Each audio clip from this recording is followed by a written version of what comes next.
অঁ বাইদেউ শুনকচোন। অঁ কোৱা। আপুনি এটা কাম কৰিবচোন, এই বাইদেউগৰাকীয়ে যদি কেতিয়াবা কিবা বস্তু নিয়ে আপুনি বাইদেউক দি দিব আৰু পইচাটো মোৰ বাকী বহি লিখি থ'ব। কিন্তু কিয়? আপুনি আৰু মোক একো সুধিব নালাগে, বাইদেউক যি বস্তু লাগে আপুনি দি দিব। মোৰ দেৰি হৈছে, মই এতিয়া যাওঁ। কি লাগিব তোমাক? চাউল 1 কেজি দিব, পিঁয়াজ 1 কেজি দিব, চেনি 1 কেজি দিব, তাৰপিছত আৰু শাক পাচলি অলপ দি দিব। ঠিক আছে দি দিম।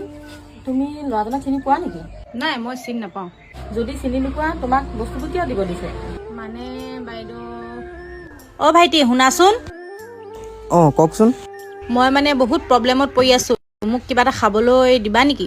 অঁ মোৰ লগততো এতিয়া একো নাই, এটা কাম কৰক, আপুনি মোৰ লগত আহক।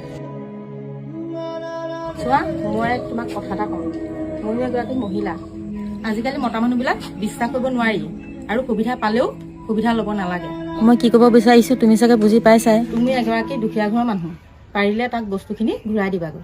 ঠিক আছে বাৰু, তেখেতৰ ঘৰ ক'ত বাৰু? তেখেতৰ ঘৰ এইটো গলি দিয়ে। ঠিক আছে, হ'ব দিয়া নহ'লে।